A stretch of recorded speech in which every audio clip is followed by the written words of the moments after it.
ሰለሞን ውስጥ ነው ያለው? እንዴት ነህ ሰለሞን? ሰላም ነው? እንዴት ነህ? እግዚአብሔር ይመስገን። እንዴት ነህ አንተ? አሁን እንዴት ነህ? በራሴ ላይ በውስጥ ደስ ይለኝ ነበር። እግዚአብሔርን እንፈራለሁ። እግዚአብሔር በውስጥ በራሱ ቀን ሲፈቅድ ይሁን ብዬ ነው እንጂ ሲኖርህ ነው ለካ ማንም ሰው የሚወድህ የሚቀርብህ፣ እውነትን ብትናገር የሚሰማ፣ ስትዋሽም ልክ ነህ የሚልህ ሲኖርህ ነው። ከሌለህ ምንም ይሁን የእግዚአብሔርን ቃል ብትናገር ራሱ ማንም የሚሰማ ልጄን ብዬ ነው እየኖርኩ ያለሁት። ምንም አይቼዋለሁ፣ ደክሞኛል። ልጄን ሳስብ ልጄ አንድ ነገር በሆን በጣም የምትጎዳ ልጅ ነች። የኔ መኖር ለእሷ መኖር ነው እንጂ በቃ እኔ በጣም የደከመኝ ሰው ነኝ። ወጣት ነህ፣ ብዙ ነገር ከዚህ በኋላ ይጠበቅብሃል። እንደ ትምህርት ተወሰደው እንጂ የእኛን ህይወት እነዚህን ሰዎች አሸንፋለሁ እንደዚህ ታገለ ህይወትን አታባክናት። ለአንተ መመክር ይሄንን ነው። የራስህን ህይወት ኑር። የእኛን ህይወት እንደ ትምህርት ተወሰደው። በቃ ታወቃል። ዓለም የሚያውቀው ነገር ነው የነበረኝን ነገር ግን በአንድ ጀንበር ባልታሰበ ሁኔታ ያ ሁሉ ነገር ባዶ ሲሆን በምንም ታምር አስቤው ማለት እውነቱን ልንገርህ፣ እኔ ጋር ትንሽ ክፍተት አለ። ውጪ ማለት ጀመርኩ። ማለት ቤቴን ረሳው። በቃ ቤቴ እንደዚህ ይሆናልን ብዬ አልጠብቅም ነበረ። በቃ ልጅ አለኝ፣ 2 ልጆች አለን፣ እንለያያለን ብዬ አላስብ። ለካ እሷንም እየጎዳዋት ነበር ማለት ነው። አንዳንዴ ከፍ ይላል ዝቅ ይላል። ያው ብስጭትም አለ፣ ብቸኝነት አለ፣ ያጣቸው ነገሮች አሉ። ያው እግዚአብሔር ይመስገን በጣም አሳዛኝ ህይወት ነው የሁለታችንም። ልጆቻችንንም ጎዳናቸው። ልጆቻችንን ምንም በማያውቁት ውለዱን ሳይሉ ወልደናቸው ጎዳናቸው። ብዙ ንብረት እኮ ነው። ብዙ ንብረት የእብድ አካሄድ ነበር ሲሄድ የነበረው። በቃ በጤናም እንደዚህ ማግኘት ራሴን እንደዚህ ማግኘት ራሱ ለማውራት መቻለ እንደ እድለኛ ነው ራሴን የምቆጥረው። በጣም ከባድ ስትረስ ውስጥ ነበር የገባሁት። ብዙ መጎዳት አለ፣ መከዳት አለ። ያ ሁሉ ነገር በወንድም ስትከዳ ሌሎች ሰዎችንም ለመጠየቅ ሞራል አይኖርም። ግን በእኔም ትናደዳለች፣ እኔም በሷ እናደዳለሁ። ሴጣንም አለ። ያሚያም ነገር ሲደራረብብህ እንደዚህው ጤናችንንም ልጆቻችንንም በትነን እሷም በራሷ ትሰቃያለች፣ እኔም በራሴ እሰቃያለሁ። ብቻ በጣም አሳዛኝ ቦታ ለመስጠት አለመነጋገር፣ ለቤታችን ቦታ አለመስጠት። እኔም ውጭ ነው ማስበው፣ እሷም ደግሞ የኔ ውጭ መውጣት ያናደዳታል። እዚህ ጋር መካሪም ክፉ መካሪም አለ፣ ጥሩ መካሪም አለ። ብዙ ሰዎችን ግን ከወንድሜ ጋርም ነበር አብረን እየሰራን የነበረው። ከዛ በኋላ ወንድሜ መድኃኒት አደረገብኝ። እንዴት ሊቃጠል የሆነ ነገር ሊተርፍስ አይችልም ወይ? ማሽን ከተቃጠለ ብረት ይተርፋል እኮ። አንድም ብረት በሌለበት ሁኔታ እንዴት የት ገቡ? በቃ አታስቸግረን፣ ተቃጥሏል የሚል መልስ ተመለሰልኝ። ያ ደግሞ ሌላ ፈተና ነው። ግን ልጄ ቢያንስ እኔን ስታይ አሁን እኔ ካገኘኋት ስንት 2 ወር ሆኖኛል ካገኘኋት። ናፍቃኛለች። ግን እኔ እሷን በጣም እንደምናፍቃት አውቃለሁ። በቃ ለልጄ ስል ነው አሁን እየኖርኩ ያለሁት እንጂ ትጠቀማለች፣ ትባላለች፣ ትታሰራለች። ልጅቷ በባህሪዋ አለኛ ነች። ፋታም አልሰጧትም። በዚህ በኩል ሱሰኛ ነች ትባላለች፣ በዚህ በኩል አሸሽት፣ በዚህ በኩል መንግስት ያስራታል፣ በዚህ በኩል ደግሞ ሆነ የራሷንም ህይወት መኖርም እንድትችል አልቻለም። እጃቸው ረጅም ነው። እንደዚህ እንደምታስበው እንዳይመስልህ፣ አንተ ከውጭ ሆነ እንደምታየው እንዳይመስልህ። በጣም መጥፎች ሴጣኖች ናቸው። በጣም አረመኔ፣ ለሰው ነፍስ ግድ የሌላቸው፣ ለሰው ህይወት ግድ የሌላቸው። መማሪያ እንዲሆን ደግሞ ጥሩም ነው። ሰዎች ከኔ እንደዚህ አይነት ህይወት አንዳንድ ጊዜ በጠንካራ በሆንክ ሰዓት እንደዚህ መውደቅ እንዳለ ማወቅም አለበት ሰው ወድቆም። ከዛ በፊት ግን ሰው መማር አለበት ከኛ ህይወት። እሷም የተረጋጋ ነገሮች ውስጥ ማለች ብዬ አላስብም። የሆነ ነገር ያበላሸነው ነገር አለ፣ ያጠፋነው ነገር አለ። ለዛ ደግሞ ዋጋ እየከፈልን ነው። እሷም እየከፈለች ነው፣ እኔም እየከፈልኩ ነው። ያ ነገር ደግሞ በልጆቻችን እንዲደገም ደግሞ አልፈልግም። ምንድን ነው እናንተ ያጠፋችሁት? ምን ተማርክ ብትለኝ ይሄን ነው። ካለ ብትዋሽም ትሰማለህ። እንኳን እውነት ተናግረህ አይደለም ብትዋሽም የምትደመጥ ሰው ነህ። ከሌለህ ግን እውነትን ብትናገር፣ እግዚአብሔርን ተደግፈ ብትናገር ማንም የሚሰማ ይሄድ። ወንድ ልጅ ያው ወደ እናቱ ነው ብዙ ጊዜ የሚያደለው። እናቴንም በድሏል ብሎ ስለሚያስብ ማየትም አይፈልግም። እኔ ከአንተ ጋር ተገናኝታችሁን ተያይታችሁ? በፍጹም ጤናም ጉድለት መጣ። ጤና ይደክማል፣ መከራከሩም አትችልም። ልጄ ነች እንደውም እየተሯል። እሷንም ቢሆን እንድትሰራ መፈናፈኛም አልሰጧትም። ተከራክራም ነገሮችን እንትንዳትል በዚህ በኩል ሱሰኛ ነች ትባላለች። ከባድ ነው። ብዙ ሰው ይርቃል። ያው በፊት እንደነበረ ሲኖርህና ሳይኖርህ በጣም ይለያያል። በፊት ብዙ የሚያጅቡ ሰዎች አንተ ስትገኝ አጠገብ አንድም ሰው ስታጣ ውስጥ በሽታህን የበለጠ የሚያባብስብህ እነዛ ነገሮች ናቸው። አዎ እንግዲህ አሺሽ ትጠቀማለች ምን ብለው እንግዲህ ስም ሰጥተዋት ታስራለች። እንግዲህ አሁን ብትወጣም ያለሁበትንም ቦታ አታውቀውም። አንተ ራሱ እንዴት ብለህ እንደመጣህ ራሱ እኔ እዚህ መምጣት ትችላላችሁ። ወገኑ ሱል ወይ ጫማህን ላድርግልህና እሺ ተገፋ አድርጌ እንወጣለን። አይዞህ እሺ። ተለውጬ ሰው ሆኜ ትልቅ ቦታ ለመድረስ ነው ብዙ ደክም ያለው ብዙ ጥሪ ያለው ትንሽነት ዝቅ ብዬም ዝቅታንም አውቀዋለሁ ከፍታንም አውቀዋለሁ። ግን አሁን የደረስኩበት ነገር ደግሞ በጣም አስቤው የማላውቀው ነገር ነው በህይወቴ። በቃ መጨረሻችን እንደዚህ ሆነ፣ መለያየት ሆነ። ግን እሷም ተጎዳች፣ እኔም ተጎዳው። ምንም አልጠቀመንም። ልጆቻችንም ያለአባት ያለ እናት ከፋፍለን አሳደግን። ይሄ አልነበረም ህልሜ የነበረው ይሄ አልነበረም። በቃ እንደዚህ ጸበል ረጅም ጊዜ ታከምኩ። ጸበል ነበርኩ። ልጄ ነበረች ካጠገቤ ስርስሬ እያለች የምታስጠምቀኝ ምን የምትለኝ። ከዛ በኋላ እንግዲህ ያው በወንድሜም ተከዳው። ምናልባት ያው አባትና ልጅ አንድ ላይ ልትሉ አችሉም እና ልጅ ብሎ አይታወቅም። በዛ አንተን እየደበቀች የምታደርጋቸው ነገሮች ይህን ያህል እንደዚህ አይነት እንደዚህ ሳሳድጋትም በግልጽነት ምልህ እያንዳንዷን ፍቅረኛዋን የምታሳየኝ ልጅ ነች። 2 ቤት 3 ቤት ገባ። መጨረሻ ላይ እዚህኛው ቤት ደግሞ በቃ እሱም ተስፋ ቆርጦ ጥሎን ሄደ። እኛ ግን ያው የነገረን ቦታ ላይ ግዴታ ገብተን ቼክ ማድረግ አለብን ብለን ስላሰብን ነው። አንድ ባለሀብት አግብታ ከእሱ ጋርም ደግሞ ከሆነ ጊዜ በኋላ እንደተለያየች ንብረት ተካፍላ በቃ እንደዚህ ምስቅልቅል ያለ ህይወት ነው እየኖረች ያለችው። ይሄ ተረጋግታ ለመኖርም የኖረችም ነው ብዬ አላስብም። መጋዘኑ ላይ እሳት ተነሳ። እሳት ሲነሳ በጣም ተደናገጥኩ። በጣም አስደንጋጭ ነው። ይሄ ደግሞ ወደዛ ደግሞ ሄጄ ደግሞ ሳይ መጋዘኑ ውስጥ ሲታይ የኔ ማሽኖች ምንም አንዳችም ነገር የለም። አንተ ያን ነገር ስትሰማ የት ነበርክ? እኔ በቦታው አልነበርኩም። በዛ ሰዓት ለስራ ወደ ውጭ ነበርኩ። እኔ ውጭ ጉዳዮች ማስጨረሳቸው ጉዳዮች ነበሩ። ያንን ነገር እንደሰማው ወዲያው ነው የተመለሱ። ሄደህ ንብረትን ያስረከብካቸውን ሰዎች ጠየኳቸው። በቃ የለም አሉ። ተቃጥሏል ንብረትም። ወደ ህግ አካል ነገሩን የመውሰድ ነገር አልነበረም? አዎ ተገቢ ነበረ። ግን ያው ከፊት ፊት ለፊት ያሉት ሰዎች የሉም። ፊት ለፊት ስንገባ አንድ ልጅ አግኝተናል። እስቲ ጠይቃቸው። ለእሷ ልንገራት። እሺ አይዞህ እሺ። ሰው እሺ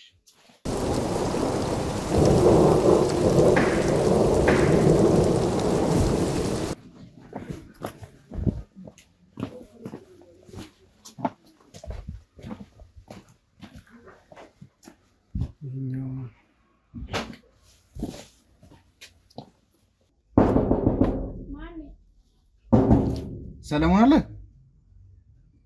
መግባት ትችላለህ? እናት መግባት ትችላለህ?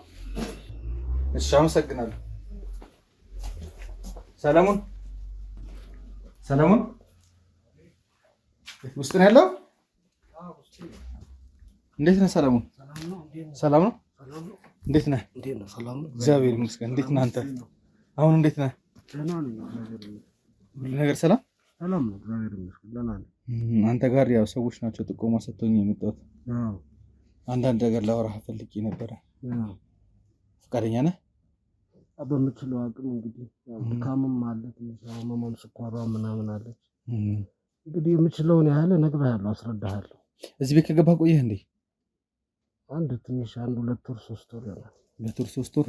ደላላውን አግኝቼው ብዙ ነገር ስናወራ ነበረ ከቤት መሸጥ በኋላ 2-3 ቤት ምናምን ነገር አሳይቶ ነበር እና በትክክል የቱ ቤት እንዳልገባ እንደውም ተናዶብሃል። አንተ ራሱ ኮሚሽኑን አልከፈለኝም ምናምን ብሎ ተናዶ አንተ እንደሚፈልግህ ምናምን ሲነግረኝ ነበር። ችግር የለውም እኛ ኮሚሽኑን እንከፍላለን ሰለሞንን ብቻ አገናኘን ብለህ ነው። 2 ቤት 3 ቤት ገባ። መጨረሻ ላይ እዚህኛው ቤት ደግሞ በቃ እሱም ተስፋ ቆርጦ ጥሎን ሄደ። እኛ ግን ያው የነገረን ቦታ ላይ ግዴታ ገብተን ቼክ ማድረግ አለብን ብለን ስላሰብን ነው ኮክተን የገባን። ያው ያለሁበትም ነገር እሱም ሊረዳኝ አልቻለም እንጂ ያለሁበትም ነገር እኮ ከባድ ነገር ላይ ነበርኩ። አሁን ያለህበት የጤና ሁኔታ ምን ይመስላል? ደህና ነኝ፣ ያው እግዚአብሔር ይመስገን። ያው ስኳሩም አለ፣ አንዳንዴ ከፍ ይላል ዝቅ ይላል። ያው ብስጭትም አለ፣ ብቸኝነት አለ፣ ያጣቸው ነገሮች አሉ።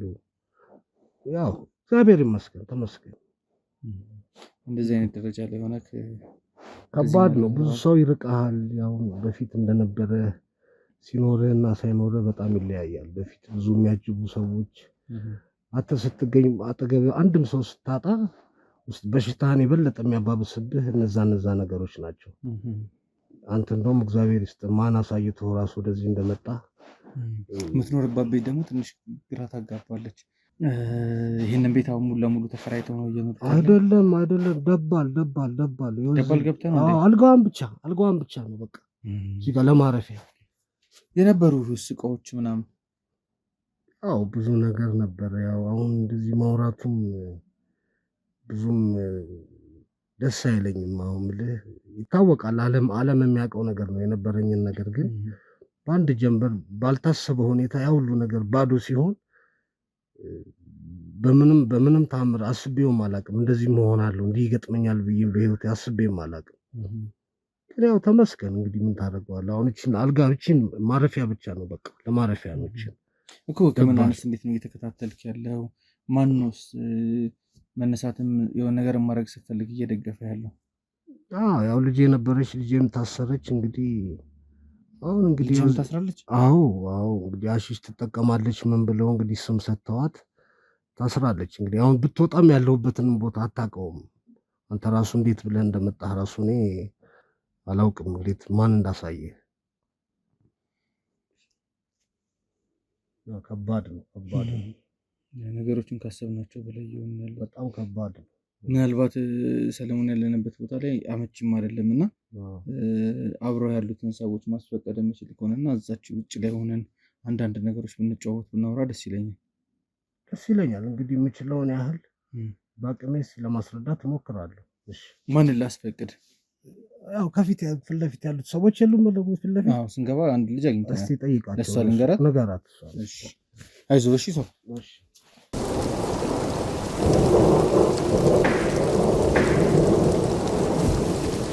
እሺ፣ በጣም ነው አመሰግናለሁ። እዚህ መምጣት ትችላላችሁ።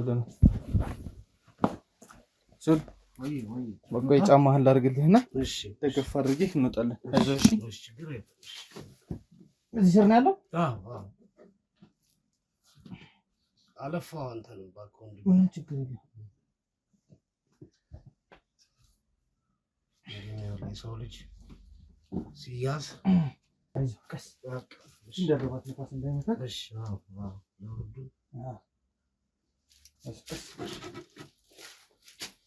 ቀስ ችግር የለም።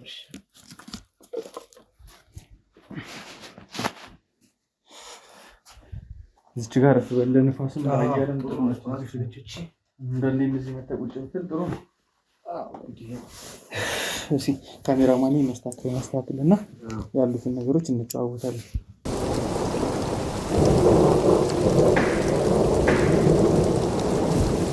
ውድ ቤተሰቦቼ እንግዲህ ያው ውስጥ የነበረውን ድባብ አይታችኋል። ብዙም ጨለማም ስለሆነ የነበረውን እዛ ጋር ሽታር ነገሮችን ለመቀጠል አመቺ ስላልነበረ ግዴታ እንግዲህ እንደዚህ ወተን ውጭ ላይ ቁጭ ብለን ማውራት አለብን ብዬ ስላሰብኩ ነው አቶ ሰለሞንን ወደዚህ ለመውጣት ይህንን ቤት እንዲፈቀድልን ጥረት አድርገን አስፈቅደን ቪዲዮችንን እየቀጠል ነው ያለነው። ዛሬ እንግዲህ ሰላም ሳላችሁ ነው ቀጥታ ወደ ፕሮግራም የሚገባውት። ውድ ቤተሰቦቼ እንዴት ናችሁ? እኔ የወንድማችሁ ቴዎድሮስ ደህና ነኝ። ትንሽ እናንተን ላስጨንቃችሁ ፈልጌ ሳይሆን እንግዲህ ያስተናገርኩት ጉዳት ይህን ያህል የከፋ አይደለም። ግን በዚህኛው በግራ እጄ ላይ ያለው እዚህ መሀል ላይ ትንሽ ሰንጥቅ ያለችው ነገር የመጀመሪያ ቀን ደህና ነበረች፣ ብዙም አላስቸገረችኝም ነበረ። በኋላ ላይ ግን ኢንፌክሽን ይፈጥራል ተብሎ ስለታሰበ ተመልሶ እንዲታሸግ ተደርጓል። እንግዲህ ብዙም ጉዳት ያለው ነገር አይደለም፣ ትንሽ መሰንጠቅ ብቻ ነው። ትንሽ የእጅ ቀኝ እጄ ላይ ያለችው ነገር ነበረች፣ ትንሽ ሰፋ ያለች ነገር ያለቻት።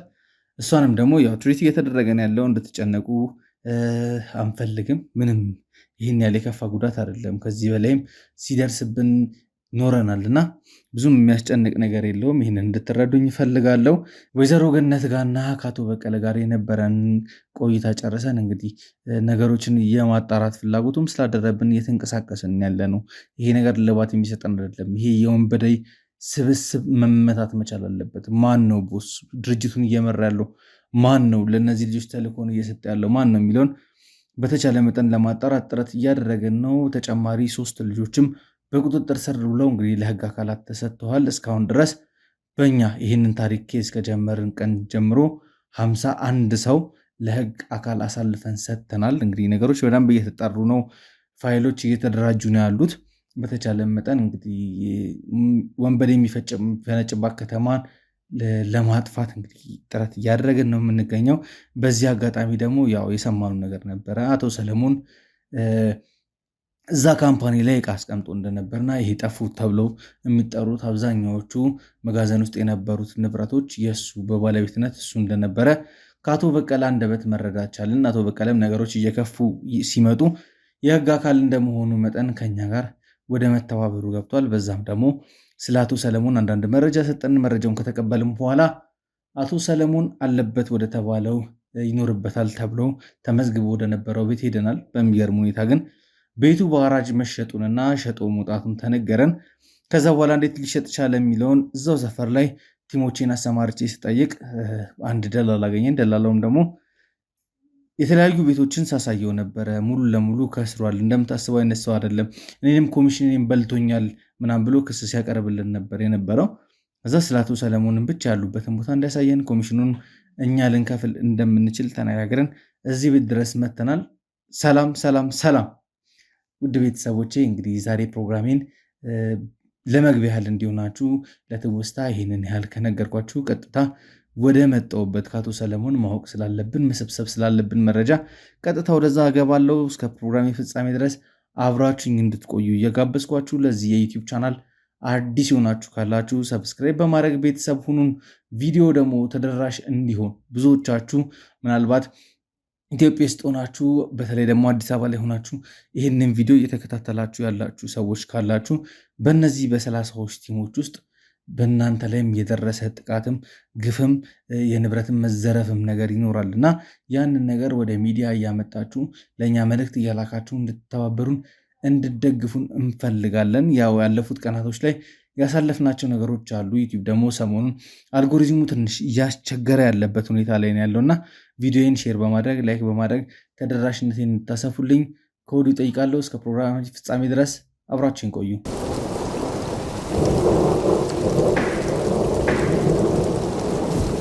ሶል እንግዲህ እስኪ አሁን ትንሽ ወደ አንተ ልመለስና መግቢያ ላይ ያው አብዛኛውን ነገር ሳወራ ሰምተኸኛል። የመጣሁበትን ነገር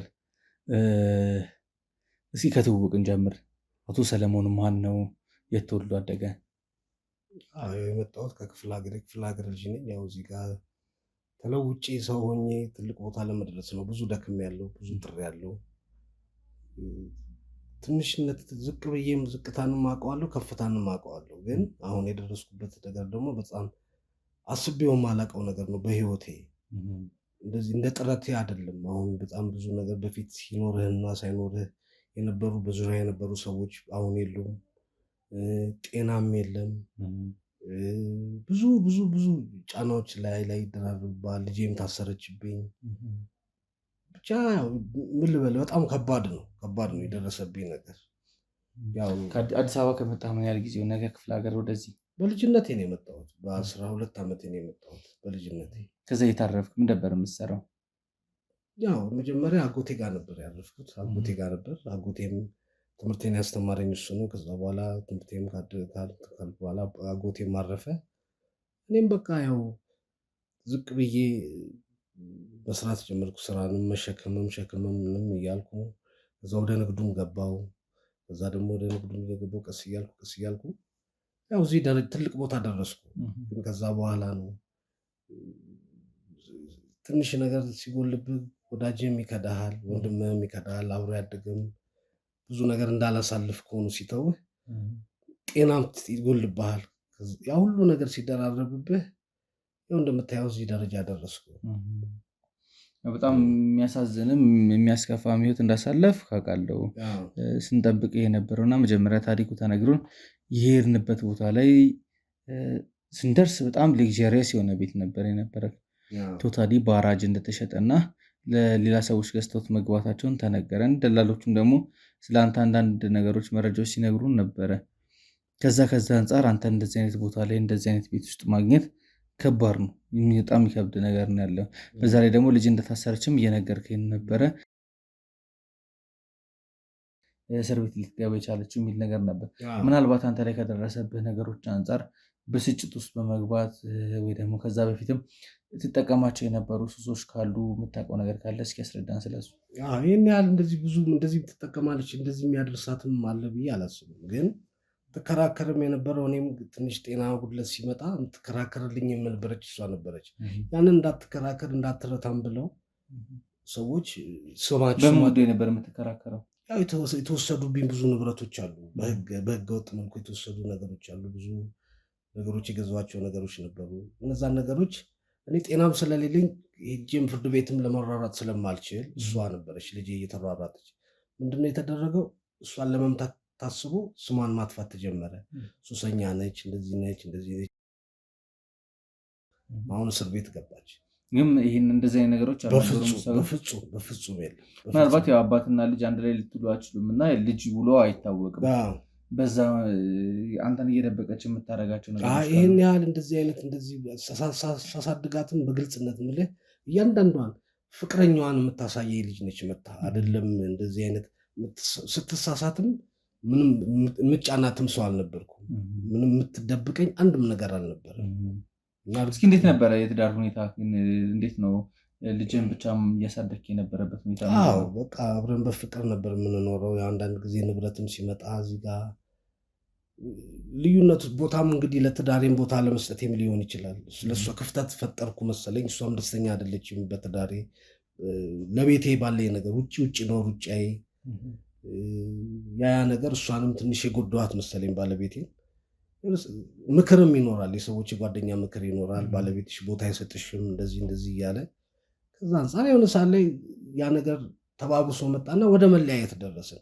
ከዛ በኋላ ወደ ንብረት ክፍፍል እሷም ተካፍላ ንብረትን ራሷን ህይወት ወንድ ልጅ ወደ እናቱ ነው ብዙ ጊዜ የሚያደለው። እናቴንም በድሏል ብሎ ስለሚያስብ ማየትም አይፈልግም። እኔ ከአንተ ጋር ተገናኝታችሁን ተያይታችሁ? በፍጹም ካየሁት በቃ ከተለያዩ ከባለቤቴ ጋር ከተለያዩ በኋላ እሱንም አይቼው አላውቅም።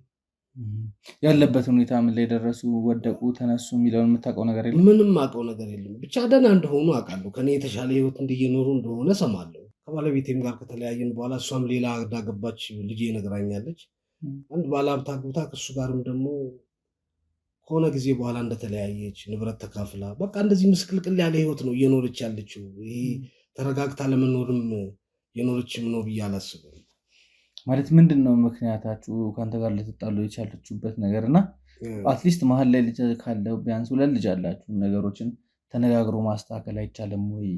ለምንድን ነው ያን ፍቺ ደረጃ ደርሳችሁ ንብረት እስከ መካፈል አንተም ብቻህን ልጅ ማሳደግ ዕጣ ፈንታ የወደቀብህ ለምንድን ነው? ምን ያህል ጊዜ ሆናችሁ ከተፋታችሁ? ግልጽ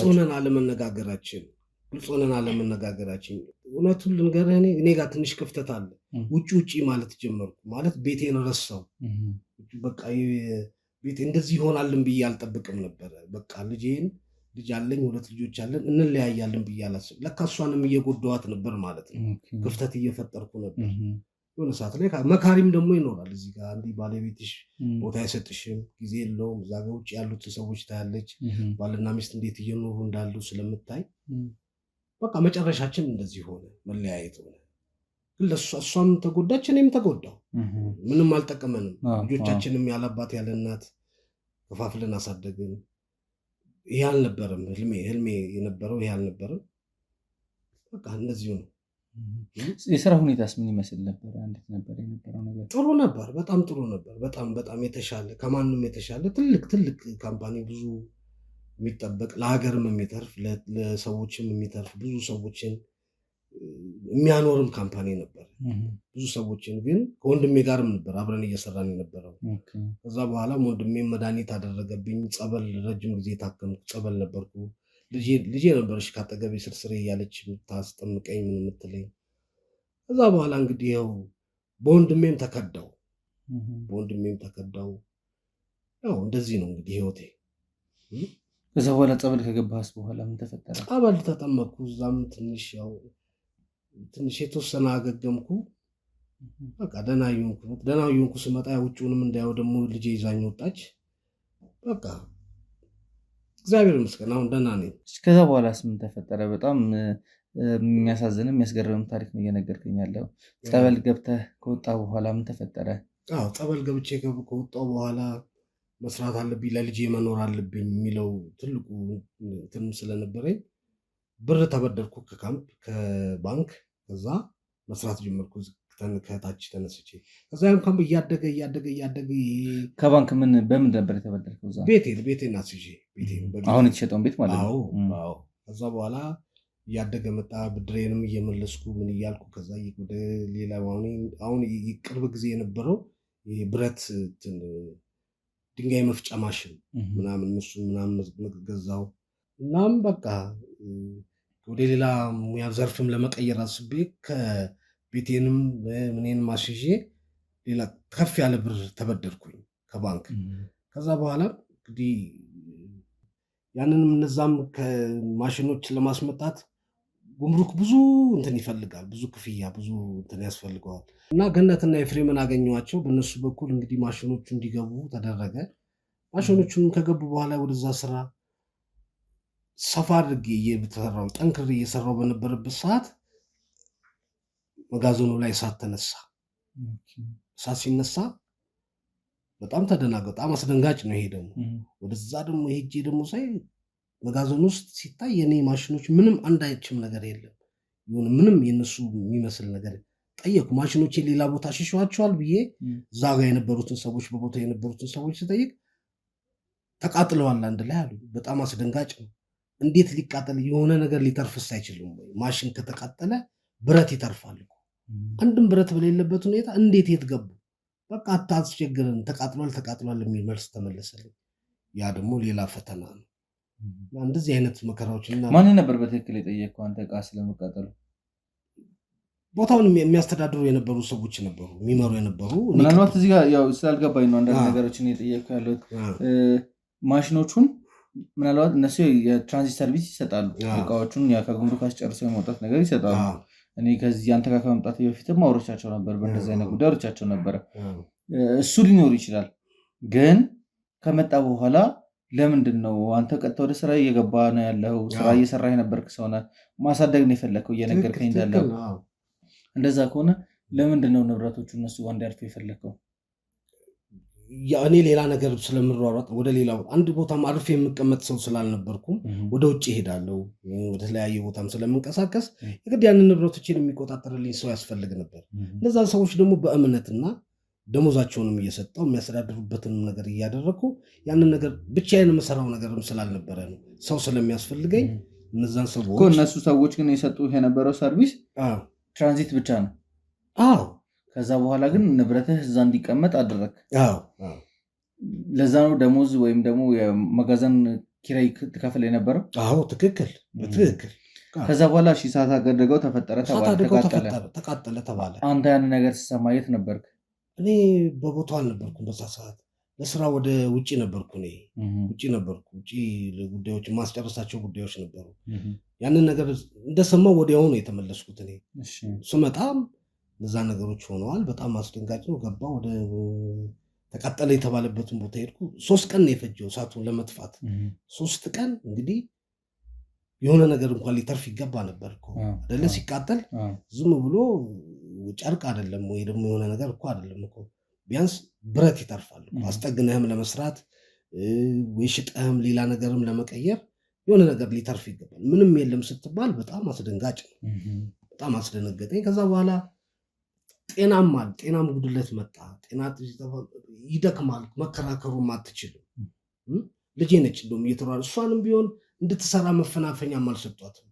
ተከራክራም ነገሮችን እንትንዳትል በዚህ በኩል ሱሰኛ ነች ትባላለች፣ በዚህ በኩል ትጠቀማለች ትባላለች፣ ትታሰራለች። ልጅቷ በባህሪዋ አለኛ ነች። የኔንም ነገር መጎዳት አትፈልግም። በቃ ያ ነገር እዚህ ደረጃ ደረሰ። ከዛ ሄደህ ንብረቱን ያስረከብካቸውን ሰዎች ጠየቅኳቸው። በቃ የለም አሉ። ተቃጥሏል ንብረትም። ወደ ህግ አካል ነገሩን የመውሰድ ነገር አልነበረ? ተገቢ ነበረ። ግን ምን ልበል ብዙ ነገር ጎድሎብኝ ስለነበረ እንትን ነበረ። በቃ አልቻልኩም። ወደዛ ማለት ምን እያጠራጠረህ እንደሆነ አላውቅም፣ ግን በወቅቱ በሰዓቱ በተገቢ መልኩ ንብረቶቹን የጠፉበት ሰው ለህግ አካል ያመለክታል። ልክ ነው። ተቃጥሎብሃል የሆነ ነገር ደርሶብሃል ከተባለ ለምን ወደ ህግ አካል ነገሩን መውሰድ አልፈለግም? በወቅቱ እንደዚህ አይነት ሀሳብ ከልጄም ይመጣ ነበረ ወደ ህግ አካል እንድንወስደው። ግን እንትን ሆንኩ፣ በቃ ተዋከብኩ። ጭንቅላቴም ተረጋግቼ ነገሮችን ማሰብ የምችልበት ሰዓት አልነበረም። በቃ ይሄ ብዙ ንብረት ብዙ ንብረት የእብድ አካሄድ ነበር ሲሄድ የነበረው። በቃ በጤናም እንደዚህ ማግኘት ራሴን እንደዚህ ማግኘት ራሱ ለማውራት መቻለ እንደ እድለኛ ነው ራሴን የምቆጥረው። በጣም ከባድ ስትረስ ውስጥ ነበር የገባሁት። ብዙ መጎዳት አለ፣ መከዳት አለ። ያ ሁሉ ነገር በወንድም ስትከዳ ሌሎች ሰዎችንም ለመጠየቅ ሞራል አይኖርህም። ሞራልህ ይሞታል። ለሰው ልጅ ያለህም ነገር ይወርዱ። እኔ አሁን ያለች ልጄ ብቻ ነች። በጣም መወዳት የምመካባት፣ እሷንም ደግሞ እንድትሰራ ተንቀሳቅሳም ነገሮችን እንድታንቀሳቀስም ፋታም አልሰጧትም። በዚህ በኩል ሱሰኛ ነች ትባላለች፣ በዚህ በኩል አሸሽት፣ በዚህ በኩል መንግስት ያስራታል፣ በዚህ በኩል ደግሞ ሆነ የራሷንም ህይወት መኖርም እንድትችል አልቻለችም። በዚህ እድሜዋ አግብታ ትልቅ ቦታ እንድትደርስ ነበር ምኞቴ፣ ግን አልሆነም። እንግዲህ ይሄ ነው እንግዲህ የኔ ህይወት። ምናልባት ከዛ በኋላስ እናቷን የመጠየቅ ነገር ምናልባት ያው ተዋልዳቸዋል፣ ተዛምዳቸዋል፣ ብዙ ነገር አብራቸው አሳልፋቸዋል። አንተ ስላለበት ሁኔታ አታውቅም? የመጠየቅ ነገር የለም? የደረሰበት ነገሮች አታውቅም ብዬ አላስብም። ታውቃለች፣ ግን ምንድነው እሷም ያለችበት ህይወት የተረጋጋ ህይወት አይደለም። ቢሆንም ከአንተ ትሻላለች ብዬ ነው። ልክ ነው፣ በጤናም በምንም ነገር የተሻለች ነች። ግን እንግዲህ እሷም የተረጋጋ ነገሮች ውስጥ ማለች ብዬም አላስብም። የሆነ ነገር ያበላሸነው ነገር አለ፣ ያጠፋነው ነገር አለ። ለዛ ደግሞ ዋጋ እየከፈልን ነው። እሷም እየከፈለች ነው፣ እኔም እየከፈልኩ ነው። ያ ነገር ደግሞ በልጆቻችን እንዲደገም ደግሞ አልፈልግም። ምንድነው እናንተ ያጠፋችሁት? በትክክል ቦታ ለመስጠት አለመነጋገር፣ ለቤታችን ቦታ አለመስጠት። እኔም ውጭ ነው ማስበው፣ እሷም ደግሞ የኔ ውጭ መውጣት ያናደዳታል። እዚህ ጋር መካሪም ክፉ መካሪም አለ፣ ጥሩ መካሪም አለ። ያንን ነገር ደግሞ ፊልተር አድርጎ መስማት የሁለታችንም ፋንታ ነበረ። ግን በእኔም ትናደዳለች፣ እኔም በእሷ እናደዳለሁ። ሴጣንም አለ። ያሚያም ነገር ሲደራረብብህ እንደዚህው ጤናችንንም ልጆቻችንን በትነን፣ እሷም በራሷ ትሰቃያለች፣ እኔም በራሴ እሰቃያለሁ። ብቻ በጣም አሳዛኝ ህይወት ነው የሁለታችንም። ልጆቻችንንም ጎዳናቸው። ልጆቻችንን ምንም በማያውቁት ውለዱን ሳይሉ ወልደናቸው ጎዳናቸው። በእርግጥ ከባድ ነገሮችን ነው እየነገርከኝ ያለው። ከአንተ ምናልባት አንዳንድ ዶክመንቶችን ማግኘት ከቻልኩኝ እቃው እንዴት ምን አይነት ፕሮሰስ አልፎ በጉምሩክ በኩል እንዴት ተደርጎ እንደገባ እነዚህ ሰዎች እንዳደረሱብህ እና ደግሞ ውስጥ ያሉት ሚስጥራዊ ሳጥኖች ምን እንደነበሩና የአንተ ንብረት መሆኑን ብቻ ነው ከአቶ በቀለ መረዳት የቻልኩት። ስለዚህ አንተን አግኝተን ስናወራ የጠፉት እቃዎች ምንድን ናቸው፣ ለምንድን ነው ሊሰረቁ የቻሉት የሚሉትን ጥያቄዎች መልስ እናገኛለን ብለን ነበር። መኖሪያ ቤት ሄድ ነው እዛ እንደሌለህ ቤትህ በአራጅ እንደተሸጠ ተነገረን። ከዛ ወደዚህ ቦታ ላይ ደላላው እንግዲህ እየመራ እየተንቀሳቀስን መጣን። ከዚህ ግን ከደረስን በኋላ በጣም ስልቹ ነበረ። ከዚህ በፊትም ያው ኮሚሽን አልከፈልከኝም እንትን አላልከኝም ብሎ እንትን ይላልና እሱንም እኛ እንደምንከፍለው ነግረኑ ምን ብለኑ እየተነጫነጨ ነበር። የህግ አካላትንም ስላየ ምናምን ወንጀለኛ የሚሆን መሰለው ነገሮች በመፈጠሩ ደስተኛ አልነበረም። እኛም ደግሞ መጫን ስላልፈለግን አቅጣጫውን ብቻ ከነገረን በኋላ እንዲመለስ አድርገን ነው የተመለሰው። ከዛ በኋላ እስኪ አሁን ቤተሰብ የለም ዘመድ ወዳጅ ምናምን አንተ መቶ ለመርዳት ለማገዝ አሁን እዚህ ቤት እንግዲህ ያለህበት አለመከፍል ቤት ኪራይ ያለ ደባል ሆነ ነው የገባው። ከዛ በኋላስ እንዴት ነው ህይወት የሚቀጥለው? የልጅስ ዕጣ ፈንታ ምንድን ነው የሚሆነው? ከባድ ነው። የልጅ ዕጣ ፈንታ እንግዲህ እሷ በተቻለኝ አቅም እኔ እመክራታለሁ፣ እነግራታለሁ ባገኘኋት ቁጥር መማር እንድትችል ከህይወታችን። አሁን እኔ ለእኔ እንድታስብ አልፈልግም፣ እሷ ህይወቷን እንድትኖር ነው የምፈልገው። ልጄን ብዬ ነው እየኖርኩ ያለሁት። ምንም አይቼዋለሁ፣ ደክሞኛል። ልጄን ሳስብ ልጄ አንድ ነገር በሆን በጣም የምትጎዳ ልጅ ነች። የእኔ መኖር ለእሷ መኖር ነው እንጂ በቃ እኔ በጣም የደከመኝ ሰው ነኝ። በጣም ድክም ግን ልጄ ቢያንስ እኔን ስታይ አሁን እኔ ካገኘኋት ስንት 2 ወር ሆኖኛል ካገኘኋት። ናፍቃኛለች። ግን እኔ እሷን በጣም እንደምናፍቃት አውቃለሁ። በቃ ለልጄ ስል ነው አሁን እየኖርኩ ያለሁት እንጂ በራሴ ላይ በወስን ደስ ይለኝ ነበር። እግዚአብሔርን እፈራለሁ። እግዚአብሔር በራሱ ቀን ሲፈቅድ ይሁን ብዬ ነው እንጂ ሲኖርህ ነው ለካ ማንም ሰው የሚወድህ የሚቀርብህ እውነትን ብትናገር የሚሰማ ስትዋሽም ልክ ነህ የሚልህ ሲኖርህ ነው። ከሌለህ ምንም ይሁንም የእግዚአብሔርን ቃል ብትናገር ራሱ ማንም የሚሰማ የለም የሚያደምጥህ የለም። ሲኖርህ ነው። ይህንን ነው በህይወት የተረዳሁት እኔ። በቃ ምን ተማርክ ብትለኝ ይሄንን ነው። ካለህ ብትዋሽም ትሰማለህ። እንኳን እውነት ተናግረህ አይደለም ብትዋሽም የምትደመጥ ሰው ነህ። ከሌለህ ግን እውነትን ብትናገር እግዚአብሔርን ተደግፈ ብትናገር ማንም የሚሰማ የለም። ይህንን ነው በህይወት እየተማርኩት ከህይወት ላይ እና አንተም አትጋፋ። በጣም እጃቸው ረጅም ነው እነዚህ ሰዎች በጣም ከባዶች ነው። በቃ እኔ የምመክር እኔ ለአንተ ወጣት ነህ፣ ብዙ ነገር ከዚህ በኋላ ይጠበቅብሃል። እንደ ትምህርት ትወሰደው እንጂ የእኛን ህይወት እነዚህን ሰዎች አሸንፋለሁ እንደዚህ ታገለ ህይወትን አታባክናት። ለአንተ መመክር ይሄንን ነው። የራስን ህይወት ኑር። የእኛን ህይወት እንደ ትምህርት ውሰደው በቃ።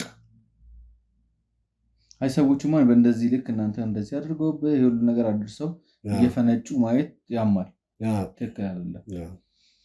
አንተ ብቻ አታስብ። አንተ የጤናህን ጉዳይ ብቻ ፎከስ አድርግ። የልጅህንም ጉዳይ እንግዲህ ኦልሬዲ ያሉትን ነገሮች እኔ ራሴ ቼክ ለማድረግ ሞክራለሁ። ወይ የቲም አባላቶች አንዳቸውን ልካቸዋለሁ። ባይሆን እሱን ተባበረኝ። ባይሆን እሱን ተባበረኝ። የልጄን ነገር የትም ያለችበትን ሁኔታ ብታሳውቀኝ በጣም ትልቅ ደውለታ ማድረግ የማይብህ ማይልህ እሱን ነው። ምንም ችግር የለም። እነዛን ሰዎች እጃቸው ረጅም እንደዚህ እንደምታስበው እንዳይመስልህ፣ አንተ ከውጭ የሆነ እንደምታየው እንዳይመስልህ። በጣም መጥፎች ሴጣኖች ናቸው። በጣም አረመኔ፣ ለሰው ነፍስ ግድ የሌላቸው፣ ለሰው ህይወት ግድ የሌላቸው። አክቹዋሊ አሁን ወይዘሮ ገነት በእኛ ጥበቃ ቁጥጥር ውስጥ ናች ያለችው። እንደምታስበው እና እንደምትፈራት አይነት ሰው አይደለችም። እውነትህን ነው። ብዙን ነገሮች ቼክ እያደረግን ያለነው የአቶ ኤፍሬምን ጉዳይ ገና እያጣራን ያለነው። ውጭ ወጥቷል ተብለናል። እሱን እየሄድንበት ያለነው እንደዚህ ነው ብዬ ለአንተ እንትን መንገር አልፈልግም። ግን አቶ ሰለሞን ያው አንተ ራስህን ጠብቅ፣ ጤናህን ጠብቅ። ልጅህን በተቻለ መጠን ስላለችበት ሁኔታ እንደተባለው ያው ነገሮችን የምትጠቀም ከሆነና በህጉ መቀጣት ካለባት ተቀጣ። ቅጣቷን ከጨረሰች በኋላ እንድትገናኙ እናደርጋለን። ምናልባት አንተም ደግሞ ማየት አለብኝ እሷን ብለህ የምታስብ ከሆነ እንድታያት የምፈልግ ከሆነ ያለችበትን ቦታ ካረጋገጥኩ በኋላ መኪና መጥቶ ወስዶ ያሉትን ነገሮች እንትን ለማድረግ ይሞክራል። አንተም ደግሞ ከዚህ ሰዓት ጀምሮ ጥቃት እንዲደርስብህ እነዚህ ሰዎች ኦልሬዲ ለእኛ መረጃ ስለሰጠህ ጥቃት ሊያደርሱብህ ይችላሉ። ጥቃት እንዲያደርሱብህ ስለማልፈልግ እዚህም እንድትቆይ አልፈልግም። ከዚህ ሰዓት ጀምሮ አመቺም አይደለም ያሉት ነገሮችን እስከምናጣራ ድረስ እንግዲህ ለጊዜያዊ ማረፊያችን ቦታ ላይ እንወስዳለን። እዛ ሆነ ያሉትን ነገሮች እንከታተላለን። ከዛ የተሻለ ነገር ከመጣና የተሻለ ነገር ማድረግ ከቻለን ምናልባት ስለ ንብረቶችም ስለ ሀብትህም በእርግጠኝነት ተቃጥሎ አይደለም ተሰርቆ እንደሆነ አውቃለሁ። እዚህ የተሰረቁትን ነገሮች ማስመለስ የምንችልም ከሆነ በድጋሚ ወደ ጤናም ወደ ህይወትም ትመለሳለህ። አሁን አንተ ተስፋ አለ።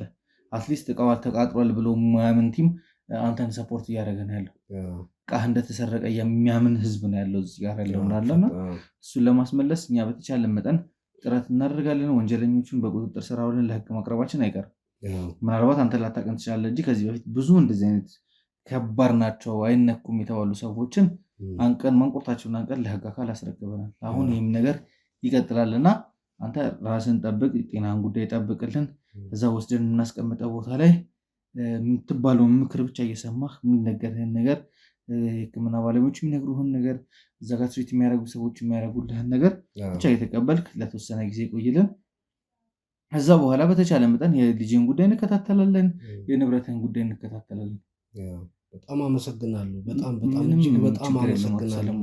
እኔ ፈጣሪ ላከልኝ ነው ብዬ የማስበው አብረውኝ የበሉት አብሮ በእኔ እጅ ስር ያደጉት እንኳን እንደዚህ ስለኔ አንድም ነገር ተቆርቁረው እንደዚህ የተወደቀ የት ያለው ብለው አንዳቸውም የሉም። ግን አንተ ማታቀኝ ሰው እንደዚህ ፈጣሪ ልኮልኝ እንደዚህ ፈጣሪ ባርክ፣ እግዚአብሔር ካንተ ጋር ይሁን ነው ማለት። አሜን አሜን። አቶ ሰለሞን በጣም አመሰግናለሁ። ይሄን የመሰለ ቃለ መጠይቅ ስለሰጠን፣ ስላስተማርከን፣ ስለመከርከንም ብዙን ነገር ሼር ስላደረግከን ላይፍ ኤክስፒሪየንስን በጣም እናመሰግናለን። ያው ያሉትን ነገሮች እንጨራርስና ከዚህ ቤት ወጥተን በቀጥታ ጊዜያዊ ማረፊያ ወዳለው ቦታ እንሄዳለን። እዚህ ያሉትንም ሰዎች አመስግነን ዳም ካለብህ ዳህን ከፍለን ይዘንህ የምንሄድ ይሆናል። እግዚአብሔር ያክብራችሁ፣ እግዚአብሔር ይስጣችሁ። ሁላችሁ በጎን ያላችሁ እንደዚህ ግን መማሪያ እንዲሆን ደግሞ ጥሩም ነው። ሰዎች ከኔ እንደዚህ አይነት ህይወት አንዳንድ ጊዜ በጠንካራ በሆንክ ሰዓት እንደዚህ መውደቅ እንዳለ ማወቅም አለበት ሰው ወድቆም። ከዛ በፊት ግን ሰው መማር አለበት ከኛ ህይወት ለቤቱ ቦታ መስጠት እንዳለበት፣ ለትዳሩ ቦታ መስጠት እንዳለበት፣ ለልጆቹ ቦታ መስጠት እንዳለበት። እንደ ቀልድ ያየነው ጊዜ እንደ ቀልድ ያባከናት መናናቅ ለዚህ ላይ ጣለን። ስለዚህ እናንተም ልጆች ከኛ እንድትማሩ ፈልጋለሁ። በጣም ነው የማመሰግነው። በጣም አመሰግናለሁ ሰለሞን። በቃ ገራሚ የሆነ ምክር ነው እየመከርከን የነበረው። ስለነበረን ቆይታ ከልብ አድርጌ አመሰግናለሁ። እኔም እጅግ አመሰግናለሁ። እንግዲህ ወደ ቤተሰቦቼ ያው የአቶ ሰለሞን ታሪክ ላይ እንግዲህ የሰማችሁትን ነገር ለእናንተ ለወደ ቤተሰቦቻችን ለማካፈል ጥረት አድርገናል። በዛም እንግዲህ ይህን ሰውዬ ለመርዳት ወይም ለማገዝ ወይም ለማስተካከል በተቻለ መጠን ጥረት እናደርጋለን። እናንተም ሀሳባችሁን አስተያየታችሁን ኮመንት ላይ አስቀምጡልን። ወንጀለኞች እየፈነጩ የሚኖሩባት ኢትዮጵያ ከአሁን በኋላ አትፈጠርም። ማዕበሉ ተቀስቷል። ማዕበሉን ደግሞ ማንም ሊያስቆመው አይችልም። ፕሮግራሜን ስለተከታተላችሁ ከልብ አመሰግናለሁ። ዛሬ ደግሞ በጣም ጠቃሚ ነገር ያለው ምክርም ነው እየተላለፈ ያለው እና ይህን ነገር በተቻለ መጠን ተደራሽነቱን እንድታሰፉ ለወዳጆቻችሁ፣ ለዘመዶቻችሁ፣ ለእኛም ጠላቶች ሳይቀር ሼር እያደረጋችሁ ቪዲዮ እንድታዳረሱልኝ እፈልጋለሁ። ፕሮግራሜን ስለተከታተላችሁ ከልብ አመሰግናለሁ። ወንድማችሁ ቴዎድሮስ ነበርኩኝ። በያላችሁበት ቸር ቆዩልኝ።